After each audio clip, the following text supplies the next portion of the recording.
Hello students, how are you? Are you preparing for board? Preparation ठीक हो रहा है?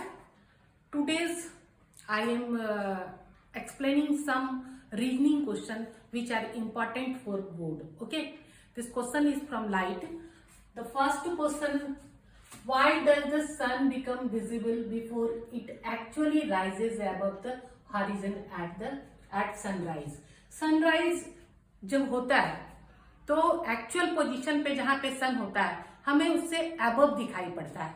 सपोज सन यहाँ पे है, ये सन है, यहाँ पे इसका पोजीशन है बट हमें दिखाई पड़ता है अबव द पोजीशन.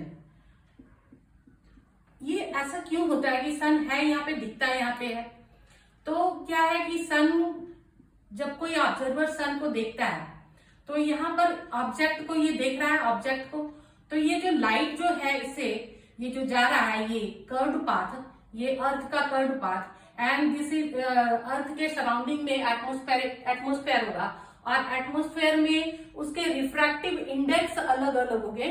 तो ये रिफ्रैक्टिव इंडेक्स अलग अलग होंगे तो इसका क्या होगा, रिफ्रैक्शन होगा, इस रेज का रिफ्रैक्शन होगा. ड्यू टू रिफ्रैक्शन ये ऑब्जेक्ट अबव, इस ऑब्जेक्ट को जब ऑब्जर्वर देखेगा तो उसका इमेज यहाँ पे बनेगा. ठीक है, आई यहाँ पे बनेगा और that is why observer watch the sun at this position. The object is at this position and observer watch the object at this position because image is formed above the actual position.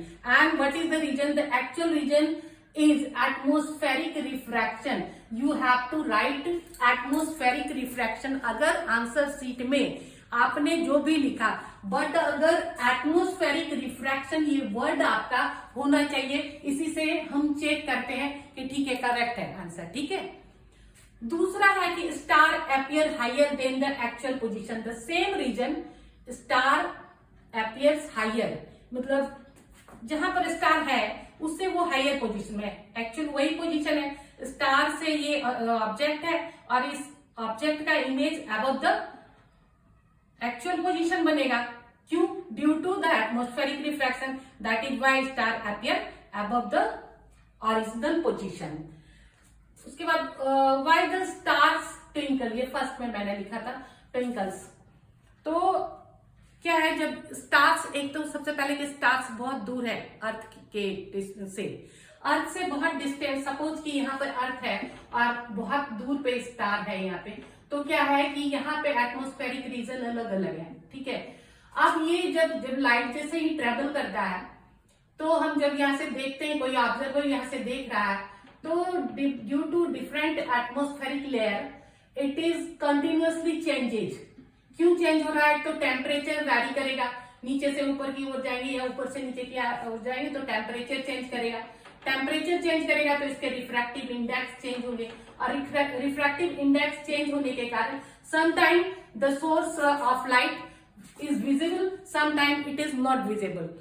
The source of light continuously जो है constant नहीं रहता, इसलिए stars appears twinkling. ठीक है. This is the reason. इसके reason में जाना है क्या कि ये भी एटमोस्फेरिक रिफ्रैक्शन, एक वर्ड जरूर लिखना है आपको, एटमोस्फेरिक रिफ्रैक्शन. दूसरा कि the atmospheric layer continuously change with the temperature and refractive index also. ठीक है. ये तीन चीजें आपको लिखनी है. एक क्वेश्चन और इसमें ऐसे आता है कि planets do not twinkle and stars twinkle, why? तो प्लैनेट तो कंपैरेटिवली स्टार्स से नजदीक है और काफी नजदीक है प्लैनेट से. प्लैनेट जो है स्टार से काफी नजदीक है और इससे कंटिन्यूअस जो सोर्स ऑफ लाइट है वो कंटिन्यूअस रहता है. वो ट्विंकल मतलब इसमें जैसे कंटिन्यूअस नहीं हो पाता है स्टार्स में, लेकिन प्लैनेट में कंटिन्यूअस रहता है, तो इसीलिए उसमें कुछ वेरिएशन नहीं होता है, इसलिए वो ट्विंकल नहीं करते हैं. Okay, thank you. Watch continuously my channel. Okay, thank you.